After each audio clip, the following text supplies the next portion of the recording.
mean, not much more to add. I mean, one of the ways that I use this is, one, I actually go out like 4 or 5 days in a year to just go through this to create that alignment for myself. To go like, okay, what's working in my environment? What's not working in my environment? What's happening with my behavior? What do I want to do less? What do I want to do more of? So kind of it creates alignment. It's also a great tool in coaching to kind of recognize that where the challenge is with the clients, because often when there's a problem, there will be mismatch between the levels. So, they're trying to do something that doesn't go in line with their identity, for example. So, they want to have a startup, but they work with, I'm a secure person. Sometimes it requires risk-taking. So there's a mismatch between the identity and the behavior, or there's mismatch between capabilities and behavior. So there's like a lot of this. So it's a great way to kind of recognize that where is what's happening, great awareness exercise. I also use this a lot. I mean, I love modeling, so I use this a lot, and modeling is a great modeling framework. And of course, you'd learn a lot more of that if you choose to do master practitioner later.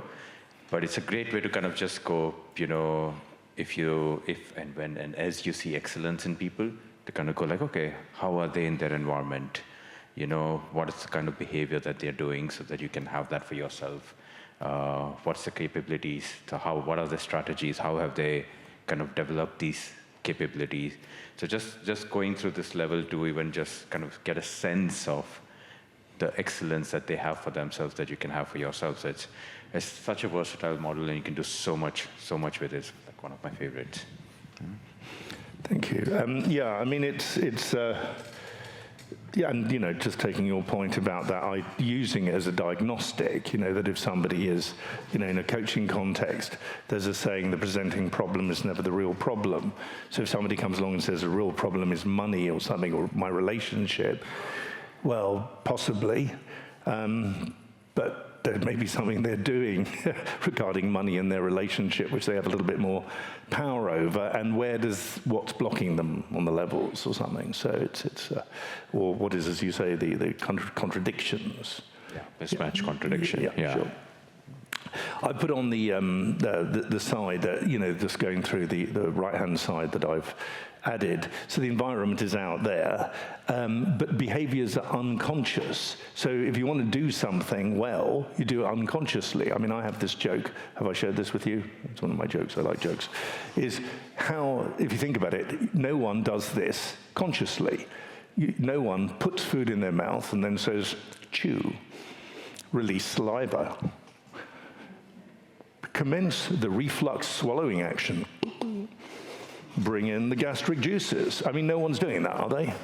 No. So most of if we're good at something, we do it automatically. And if you're not good at something, it's often because you haven't taken the time to do it automatically. So there is something about that as a learning strategy of understanding that behaviors are unconscious, that if you can't do something without thinking about it, you're no good at it.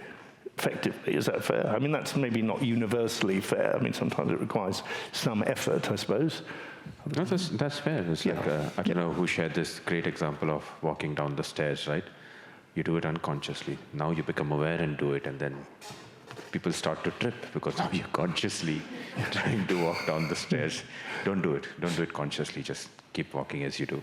But it becomes part of you, and then that's why part of working with behavior is what I share, that part of the work that I do is to kind of recognize that what do I want to do more of and less of, because I'm not aware of it. And then just to take a moment and reflect on it sort of helps and supports. Great. I think meta-learning is that thing. It's one of the whole points about NLP is this idea of accelerated learning. The way NLP has got itself into the whole kind of learning and development movement with all its different principles of learning styles and so on, is, it's still that idea of taking ownership. We have beliefs about learning, beliefs about capability. The way to learn is how I learned at school.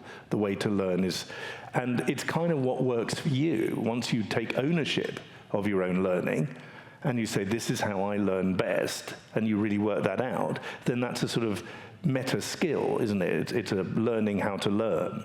And I think once you do that, then that's obviously a kind of fabulous thing. But it requires a different belief, a different attitude. Yeah. A belief, according to Robert Dilts, a belief is, in some senses, a rule that either honors or violates a value. So I quite like that as a definition of a belief, is if you have a value and someone does something that violates that value, then you believe it to be bad. If you don't have a value, then you don't really care about it. Yeah. So, for example, I don't know, if you have a value around, equality or something, and somebody makes a racist or sexist comment, then you'd be upset. If you don't have a value around equality, then you wouldn't. I mean, it's that kind of thing. So it's not to say that, it's to understand the structure of beliefs, and there's a lot of that in Master Practitioner, isn't there? It's just like knee deep in it. Yeah.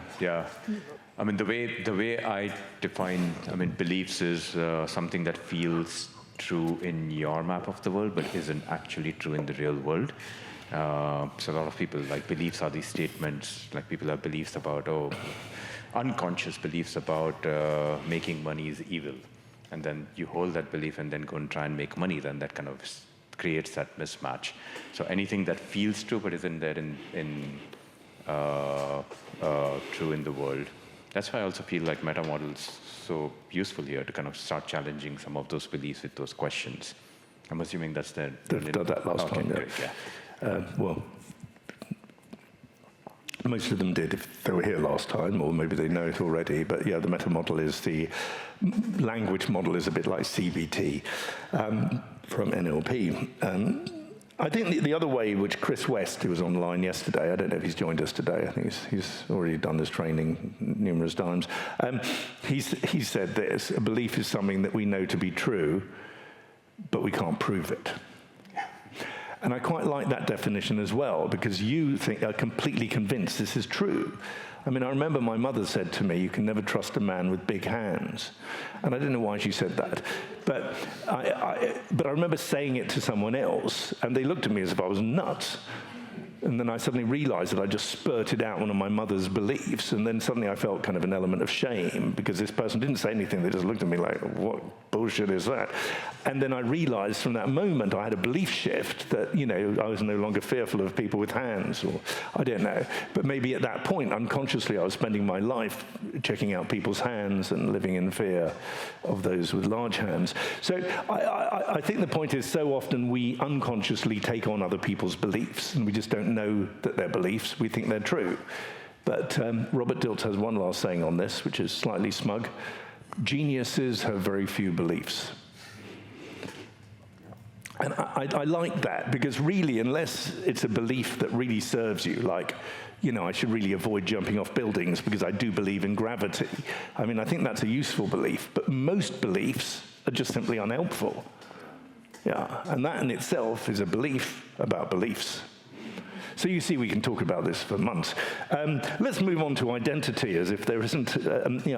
So, I mean, I put scripts and roles. I mean, I think one way of, certainly for today, of defining identity is your role in life. If you meet someone at a party and you ask, who are you? You wouldn't, would you? You'd say, what do you do? But they then answer with the verb to be, I am an accountant. So they've moved to something at a capability level, accountancy, which is a kind of combination of various skills, to an identity level, I am an accountant, by using the verb to be.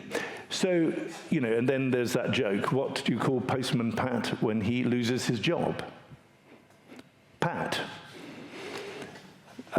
So it's a slightly childish joke. It's an English television program. If you haven't heard of it in Georgia, don't worry, or anywhere else on earth.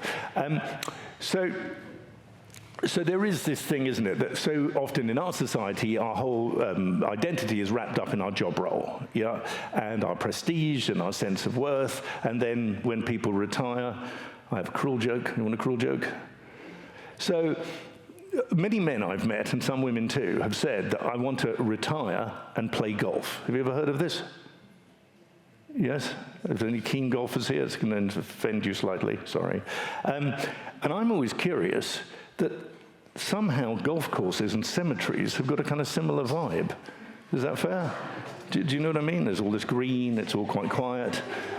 And then I thought, as a business plan, you could bring the two together. You know, membership, and you could get buried on the 18th hole.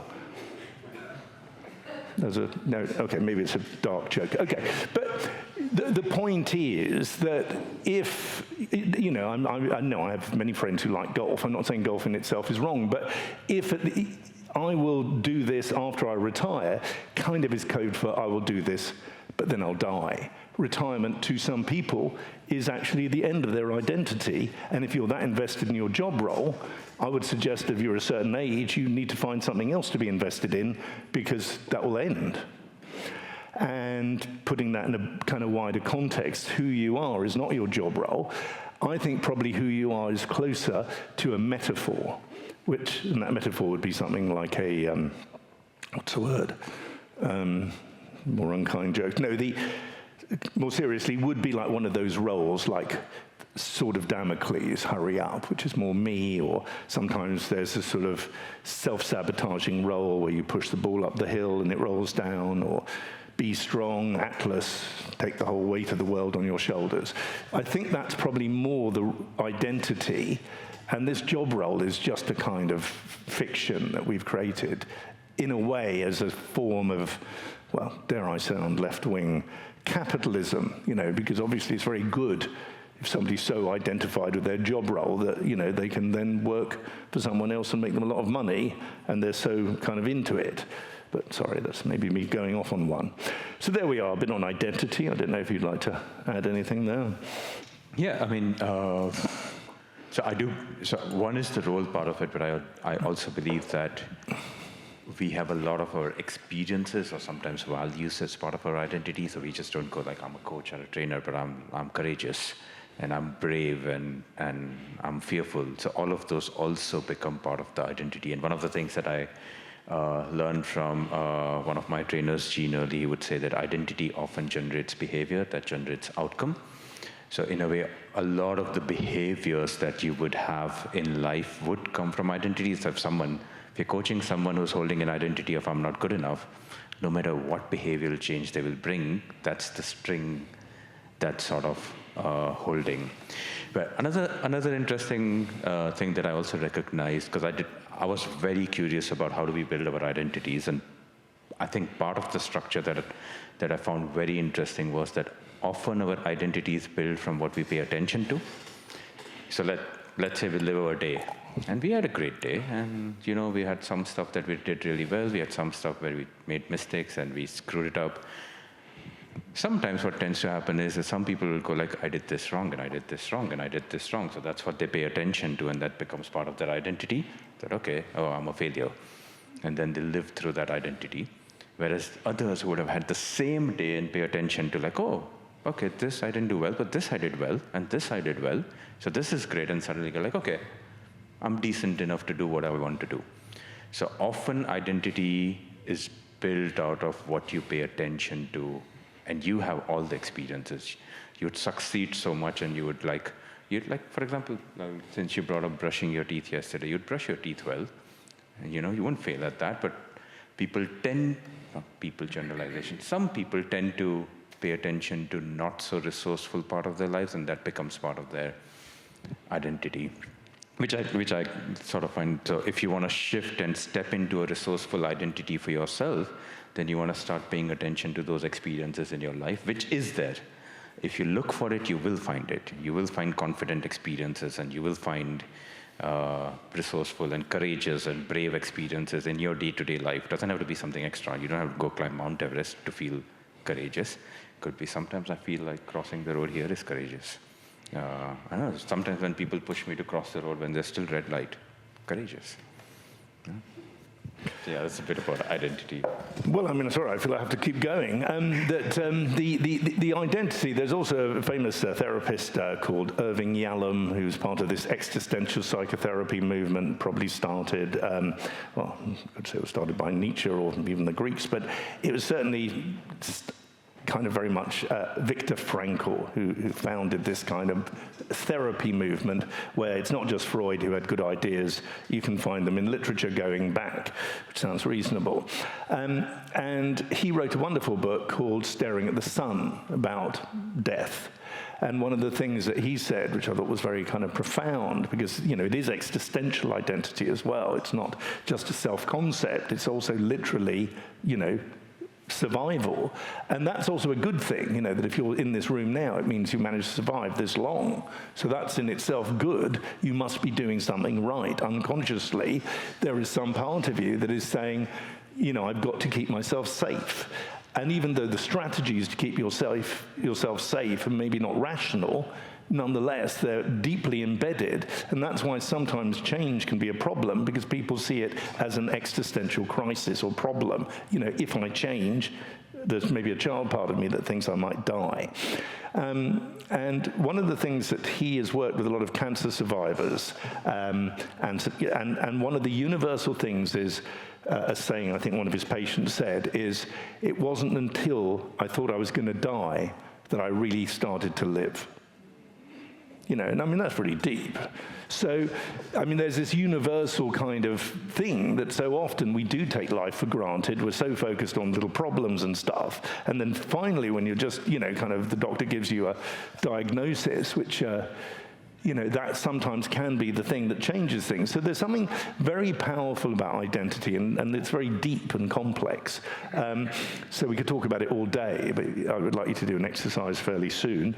You know, there's also this identity of do yourself as a, which will come next, a rescuer, a victim, or a persecutor, or possibly all three. Lastly, purpose and imagination. So I talked about the top of the head connecting to something bigger. And I think, who was it who said, he who has a why to live can cope with just about any how? It was Nietzsche. So there is this kind of key point that when you have a sense of purpose, something bigger than yourself, although you can benefit from it or be part of it, of course, that is very compelling for others, but is also very compelling for yourself. And I mean, you know, there's a great story from Viktor Frankl of Viktor Frankl lived through his time in these concentration camps. Well, he said young, you know, strapping young people would come along and be dead in 6 weeks. He somehow lived a year and a half. What was it that kept him going was a vision for his future. And so, in a way, it's beyond health, you know, and there are lots of stories of this. I told this student here was a nurse, and she said that there was this guy, who I think I've told Alan this story at some point, was dying, and his family was sitting around him in the hospital, and he was literally white and draining of color, and they just sat there, and he was still not dead yet. So they sort of sat there until eventually they started chatting and bickering, saying, I want the fridge, I want the washing machine, or I want the car. And apparently he sat bolt upright and says, fuck off the lot of you, and changed his will, and then died 2 weeks later. So I'm not saying that that's, you know, spite should keep you going, but, you know, if it works. But there is something, isn't there, about a connection between purpose and identity. You know, those who have a why to live can cope with a lot more and often live a lot longer. So there's some really powerful stuff in that. Yeah. I mean, part of my experience, since I shared yesterday, I work with a lot of people with quit smoking. One part of my experience which I noticed that a lot of people easily quit smoking when they had kids, because their purpose for what and for whom changed. I didn't even have to do anything. I just got paid for free because they got kids. I did nothing. But that was the driving factor, because their whole sense of self and purpose changed. And that made a huge difference. And that becomes such a big driving factor for so many people. But I also noticed something, just to come down to identity, that, you know, a lot of people also. So some people thought about smoking as I smoke cigarettes, and it was easier for them to quit, versus some people thought as I'm a smoker, and it's just because it was just part of who they are, and they struggled to quit. But either ways, when I've noticed, so for so many people, it was just easy to quit when they found something to quit for, found someone to quit for, and then it was just so easy. So, yeah, and I think it's something which, often the top of the logical levels has a religious connotation, and I mean, but it's also somehow that can remove ownership of something of that element to you. So it's not being critical of religion, but saying beyond religion, you also are allowed, and that's a belief, if you like, about purpose, to have your own sense of purpose and your own vision. It's not something that you have to fit in with a specific kind of doctrine, if you like. You can still believe in that doctrine, but Robert Dilts said, possibly controversially, that religion is at the level of beliefs and values. Spirit is a personal experience that everyone is allowed to have. So there is a confusion. Now, I mean, I think, that's slightly controversial, I admit it, but it's also an interesting concept, isn't it? That so often, people will say, I've come across many of them, I was brought up as a very strict fill in the blank, and then I rebelled, and now I don't like that stuff. But then they truncate that aspect of their lives. And that also isn't good, because, again, whether, it doesn't matter what belief system you were born in, what's important is to say that actually it is a universal experience. And so often, interestingly, if you look at traditional societies, they then connect down to the environment. There's a loop, the magical mountain, the incredible stars, so it's not, there's something kind of really interesting about that. And so in a way, also logical levels is kind of giving you permission to think, yes, I can have that connection to something bigger. It doesn't have to be prevented. So we talked enough about the logical levels, do you think? Or I don't know, do you have any questions after that mini lecture? There's a question. Question, go ahead, yes. So, Vidya, please. I don't know whether it's a question or a thought. So I always, we always use values and beliefs together, and I also do that. But somehow when I think deeper, and what you said also sort of trigger off some thought, because generally values are seen to be enduring, or most of the values. Some I know do change. I've seen my own values maybe become less priority or more priority over different stages of life. But beliefs, as I understand it, are, like you said, geniuses have very few beliefs. If your beliefs are too deep-rooted, then you're actually making yourself rigid. And I think a good part of NLP is all about re-examining beliefs and then seeing how you can shift something that's no longer working. But when you shift the beliefs, since we're using values and beliefs together, what happens to the value? I'm a little confused over there. Well, I mean, I think probably thinking of what Nishith did yesterday regarding the, the sixth step is saying, there is a positive purpose behind this belief, which a certain value, like integrity or something, is really important to me. And is there a different way that you can manifest that and be able to let go of this belief? I mean, it's a kind of understanding that a value tends to be positive. I mean, there aren't many... it tends to be a beneficial thing, and also, as you say, it's important to you. But there are different ways of manifesting values, and often you might have a belief that I have to believe this, otherwise I lose contact to that value. But if you can do a strategy like six-step reframing, you'll find other ways of connecting to those values, and then you've fulfilled its positive intention. Yeah, that makes sense, yeah. So basically you're saying you could still keep the value, but you can shift the belief and see what are the other ways in which you can make this work for you. Okay, that sounds great. The other question, not a question, there was just a thought that came up, a reflection. When you talked about roles, and there was some stage in my life when I quit full-time working for a bit, not this stint, but earlier, and that's when I realized how much my identity was linked to a particular role, that of being the professional. So I think this is just a thought I'm putting out. If you have multiple roles and if you're able to sort of see how each one takes on priority at different contexts in your life, I think the identity gets a little maybe loosened up, but it helps because then you are less rigid, less devastated when something goes wrong and stuff. No, I agree. I don't know if you want to add anything. I can certainly do. Yeah, no, I do believe that we do play many roles in life either ways. Yeah, just paying attention, what I said. Sometimes we tend to pay attention to one a lot more, and then that becomes who we are. And then when that gets taken away, suddenly it gets shaky. But there is a lot more. I mean, I personally believe that we are all of it. We have all the identities and everything within us. It's just that what we create access to, and sometimes we create access to some part of us or some identity a lot more than others. But we can learn using NLP to create access to others as well. Could be more holistic, yeah. I think that's what I was trying to get. Yeah, I mean, I have a whole roles section. Some of you might have done it. Did you? Yeah, I've got a few nods. So did you do the roles, values and roles beforehand? Yeah.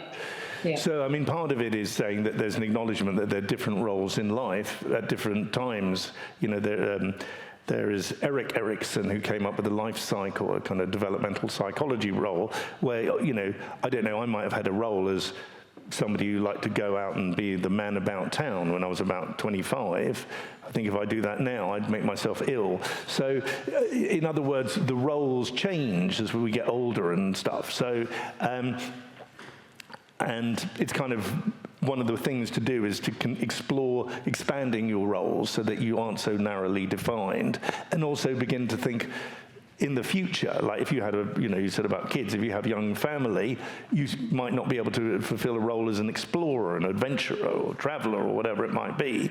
But that doesn't stop you still fulfilling that role by going online and looking at, I don't know, Instagram sites of mooching around in the pyramids or something.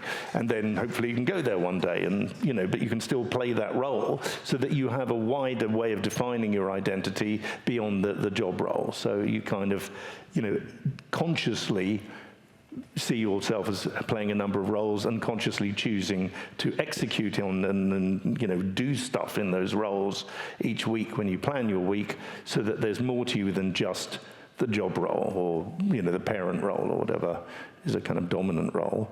And that maybe can make things easier to transition. Right, super.